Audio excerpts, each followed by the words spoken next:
Kalau dia nggak mempunyai eh,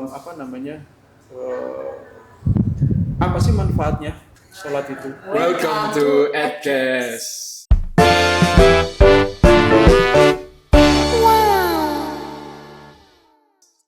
Oke, teman-teman, kembali lagi di Edcast. Kali ini bersama saya Atta Rashid. Dan saya Soki Asfar.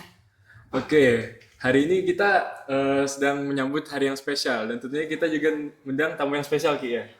Kalau boleh tahu hari apa itu Ki hari ini, Ki? Lebih tepatnya sih hari pendidikan ya. Nah, karena hari ini kita sedang dalam suasana hari pendidikan ya, kita juga mengundang tamu yang spesial yang berbasis pendidikan juga nih. Siapa ya tamu kita, Ki?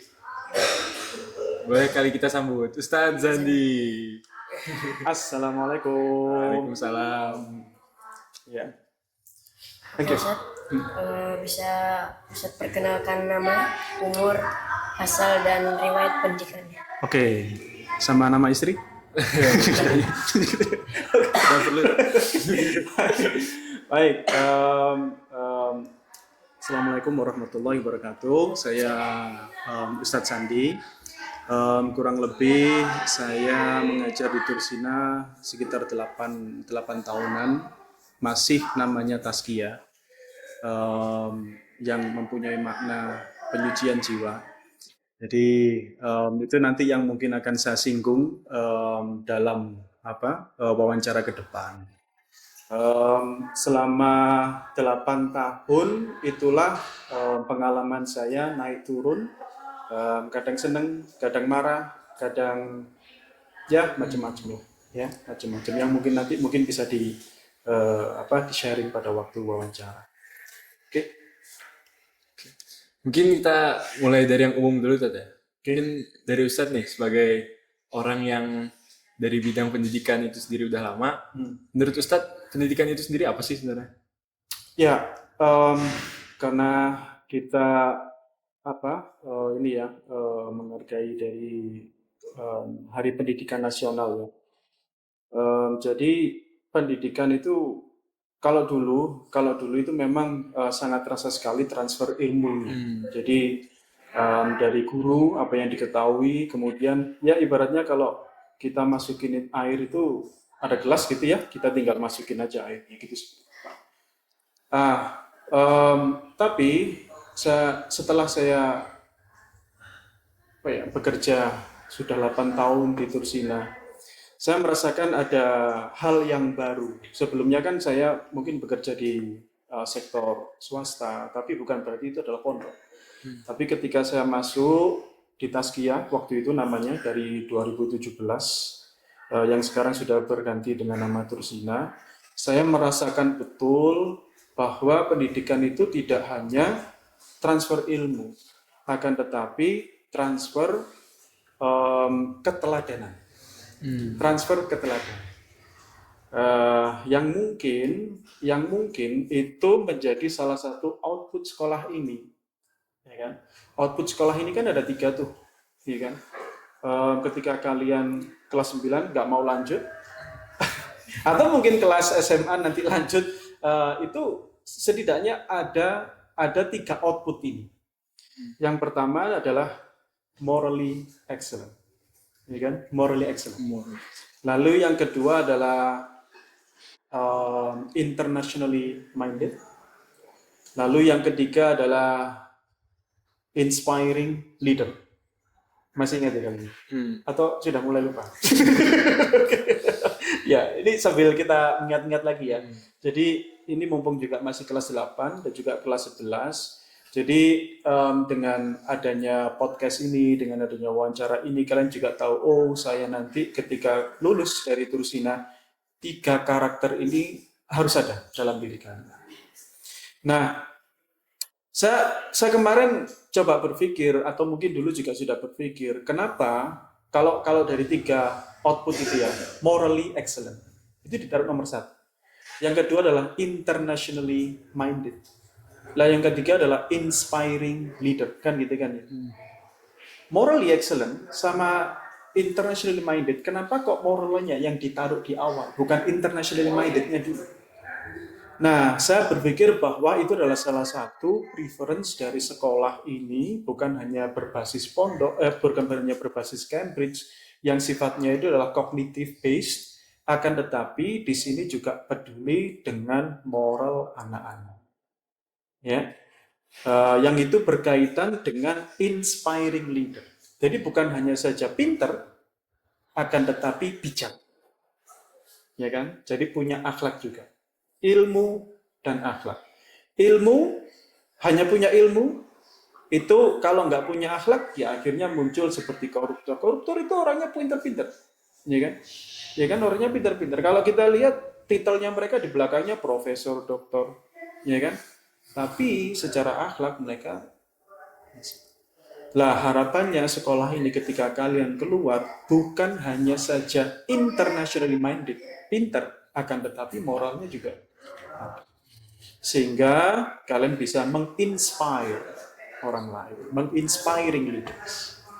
Jadi 3 output itu sebenarnya adalah satu kesatuan dari sekolah ini. Ya. Ini kan berarti yang diincar terusnya itu sendiri 3 output itu ya tadi. Betul. Morally excellent, internationally minded, sama Inspiring leader. Itu adalah 3 output dari sekolah ini. Kalau kalian pelajari visi misinya, mungkin ini juga menjadi reminder juga ya bagi kalian juga. Oh, dia ada alasan kenapa memang di pondok itu juga terkadang memang padat ya. Padat kenapa? Karena mereka mengejar 2. Mengejar bukan hanya saja pinter, tapi juga mengejar moral. Bukan hanya saja tentang Cambridge, IPBL, lomba, akan tetapi juga kemandirian, ya kan, sholatnya, puasanya, semuanya di sini adalah dibina. Itulah. Kalau menurut Ustadz, kan dari mungkin dari jadwal ya, terus ini itu sendiri kan cenderung menyeluruh ya pembelajarannya. Menurut Ustadz, emang pembelajaran yang menyeluruh ini efektif ya? Untuk seseorang sebagai personil ke depannya? Ya, tentunya efektif, tidak efektif itu tergantung bagaimana kita menyikapi ya. Kalau hal itu dirasa, jadi yang pertama itu saya rasa harus tahu manfaatnya dulu nih. Ya kan, orang kan akan kehilangan makna, dia akan ya mengerjakan sesuatu itu semakin berat kalau dia itu tidak tahu apa sih untungnya buat saya kan gitu kan. Tapi saya rasa anak-anak TSA atau mungkin anak yang lain juga ya juga sudah mengcapture apa sih yang diinginkan dari Tursina itu. Seperti yang saya bilang tadi itu, bahwa untuk menjadi pribadi yang utuh itu ya bukan hanya saja ilmu, ya kan, ilmu itu penting, sangat penting, bahkan ditekankan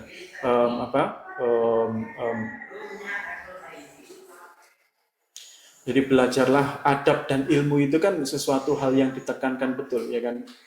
Nah, akan tetapi kalau misalkan anak-anak itu santri itu tidak bisa mengcapture keinginannya sekolah, ya akhirnya mereka cenderung kehilangan makna. Ya akhirnya mencari-cari jalan bagaimana caranya bisa skip ini itu, ya kan. Sholat asar katakanlah, ya kan. Kalau dia nggak mempunyai apa sih manfaatnya sholat itu, ya kan. Bahkan banyak dari anak-anak itu yang masih dalam tahap progres ya, masih dalam tahap belajar memahami bahwa ternyata ketika mereka sudah SMP atau mungkin sudah balik, itu kan sholat 5 waktu itu kan sangat ditekankan sekali, ya kan. Lah harus dipahamkan dulu bahwa itu manfaatnya apa. Jadi ketika dia melaksanakan itu, ya ibaratnya mereka bersusah payah, tetap bersusah payah, tapi mereka masih bisa gitu ya untuk untuk meredam rasa rasa malasnya atau rasa ya, saya rasa seperti itu sih. Jadi emang semua itu harus tahu arahnya dulu. Iya, harus tahu dulu manfaatnya apa. Ini kenapa kok seperti ini. Jadi memang perlu ada pemahaman, dan pemahaman itu memang perlu dilakukan oleh orang-orang yang punya kapasitas. Dalam hal ini adalah ustadz-ustadznya. Kemudian guru-guru di afternoon teachers, murabia, itu mereka adalah apa ya istilahnya, guidance anak-anak. Oh, kalau saya salah ini seperti ini. Kalau saya melakukan skip ini, ya, apa perbaikannya ke depannya itu seperti apa?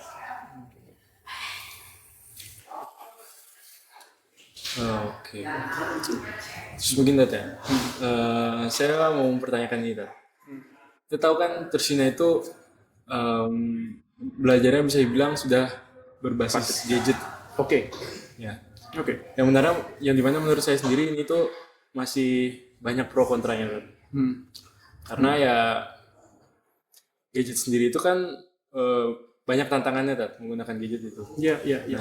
Menurut Ustadz sendiri Tat, udah lama di Tursina itu memang menggunakan gadget ini tuh membantu dalam pendidikan itu sendiri. Iya. Oke, dengan kemarin kita kerjasama sama Samsung itu kan ya, itu adalah salah satu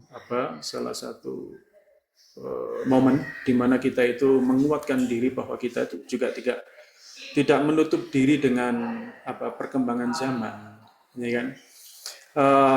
Akan tetapi dengan adanya gadget di anak-anak SMP dan anak-anak SMA itu memang ya satu mungkin perlu guidance juga ya dari yang kuat dari guru-guru di kelas, ya kan. Sekedar yang ingin saya share adalah ketika di kelas guru itu sebenarnya punya 100% hak untuk menentukan bagaimana jalannya pembelajarannya itu yang terbaik seperti apa. Kalaupun toh tidak mempunyai gadget, sebenarnya guru di dalam kelas itu dia punya hak 100%. Oh, ini tidak punya gadget. Contohnya seperti Ustadz Yuha tuh. Kalau kalian pernah ikut sama kelasnya Ustadz Yuha, saya rasa Ustadz Yuha ya oke lah menggunakan gadget, tapi saya rasa tidak sekencang guru-guru yang lainnya. Mereka menggunakan thesis atau menggunakan quizzes atau gamification. Satu itu. Yang kedua adalah kenapa teknologi ya? Karena memang sekarang sudah zamannya teknologi. Jadi di luar sana kita nggak ingin kalian itu belajar di dalam pondok dengan cara konvensional, sedangkan di luaran sana teknologi itu sudah seperti itu. Jadi ketika kalian keluar itu apa ya istilahnya? Untuk kalian mengetahui dunia luar itu sudah begitu kaget gitu. Harapannya itu seperti itu. Akan tetapi, ya memang gadget ini adalah media yang harusnya dimaksimalkan hanya untuk pembelajaran saja dan pengembangan diri. Ya untuk itu kan ada izin. Kenapa kok kamu pakai gadget di hari Minggu? Ada izin apa? Kan biasanya kan ada izin itu yang warna kuning itu kan ya harus ditandatangani. Oh saya ikut lomba Ustaz, coba lihat izinnya mana. Kan biasanya kan ada seperti itu. Saya pakai gadget Ustaz karena memang sekarang ini TSA lagi hektik untuk mengadakan event Legion atau apa TLF dan sebagainya. Mana izinnya? Ini ya kan. Jadi kita dari guru-guru maupun dari pimpinan saya rasa tidak 100% membebaskan. Ya kan? Yang salah itu adalah 100% membebaskan. Yang di sini itu gadget oke, tapi tetap disupervise dan tetap dikontrol. Ya harapannya adalah ketika kalian keluar, ya kan, sudah seperti itu kan, tablet dan sebagainya, kalian tidak kaget dengan perkembangan zaman. Ya. Jadi istilahnya gitu, kalian tidak terkungkung di dalam dunia pondok saja. Oke, misalkan kalian sudah bagus gitu ya, tanpa menggunakan tablet. Tapi ketika di luar, ya kan, ketika demand kerja itu mengharuskan kalian menggunakan tablet. Ayo, buatkan saya formula ini, biar pemasarannya semakin bagus. Kalian nggak akan bisa belajar apa-apa kalau misalkan hanya pegang buku aja. Jadi sekolah itu saya rasa balance sekali. Jadi salah satu sisi kita pakai gadget, akan tetapi sekolah juga paham bahwa resiko dari gadget itu seperti ini. Oleh karena itu ada izin, ya kan, harus ada supervise, ya kan. Dari TSA saya rasa sudah sangat paham sekali. Oke, saya rasa itu sih. Gadget memang pro kontra, tapi pro kontra itu direduksi di Tursina ini dengan adanya aturan itu. Ya, jadi tidak sebebas itu. Saya juga pengen nanya, kan banyak juga kan yang guru-guru atau ustadz-ustadz yang cara ngisinya tuh beda-beda. Kadang tuh ada yang asik, ada yang juga mungkin pas KBM tuh full banget pelajaran, nggak ada megang tab. Nah, apa itu ya, kayak cara mengajar ustadz itu mempengaruhi pemahaman santri atau siswa-siswa? Ya, tentu sekali. Jadi cara guru dalam memberikan materinya itu mereka mempunyai background keilmuan masing-masing ya. Jadi salah satu hal yang sangat penting dalam pembelajaran ya tentunya adalah metode pembelajaran itu sendiri. Ustadz Yuha seperti itu juga pasti mempunyai pengalaman-pengalaman yang menurut dia itu sukses. Ya. Tapi teman-teman guru-guru yang menggunakan gadget atau gamification, mereka juga ingin memberikan kalian exposure bahwa teknologi sekarang itu ya semacam ini. Harapannya adalah ketika kalian itu senang, proses ilmu masuk itu jadi semakin mudah, ya kan? Orang belajar itu kalau misalkan kalian tegang, kan kalian nggak belajar apapun, ya kan? Ya yang dirasakan hanya ketakutan saja. Kenapa kok mereka memakai gamification, memakai quizzes? Alasannya adalah kalian itu relax, tapi tetap belajar. Serius, relax tapi serius, ya itu. Jadi tidak ada yang benar dalam satu metode pengajaran. Kalau dulu dosen saya bilang itu seperti itu ya. Jadi tidak ada satu metode pengajaran yang dianggap 100% itu bisa mendongkrak santri atau mungkin siswa ya. Jadi guru itu diharapkan ketika mengajar itu bisa adaptif. Sesekali mungkin cara konvensional tanpa pakai laptop apapun. Tapi kok melihat dari perkembangan zaman kok rasanya kita pakai tablet, oke kita pakai. Jadi guru yang baik itu bukan guru yang menguasai banyak metode sebenarnya. Jadi guru yang adaptif. Kapan dia konvensional, kapan dia bisa pakai teknologi untuk memberikan pengalaman belajar yang terbaik bagi saya. Itu sih kalau saya ya. Jadi guru yang adaptif. Oke. Mungkin waktu kita udah habis aja. Habis ya. Waktunya singkat, tapi mudah-mudahan bisa memberikan insight, terutama output di Rusina itu adalah ada 3. Morally excellent, internationally minded yang berkaitan dengan kognitif, ya, kepintaran kalian, kejeniusan kalian, intelligence, dan yang terakhir adalah inspiring leader. Harapannya ketika kalian sudah mempunyai ilmu dan mempunyai akhlak, kalian bisa menginspire others. Jadi itu semuanya adalah satu kesatuan. Terima kasih ya atas undangannya. Saya menikmati sekali obrolan siang kali ini dan sampai jumpa di podcast. Ya. Oke. Terima kasih banyak ya untuk Ustadz Zandi. Oke, karena kita sudah berada di ujung acara, mari kita tutup acara ini. Mungkin sekian dari kami. Saya Atta pamit undur diri. Dan saya Sauki Asfar. Terima kasih. Assalamualaikum warahmatullahi wabarakatuh. Waalaikumsalam warahmatullahi wabarakatuh.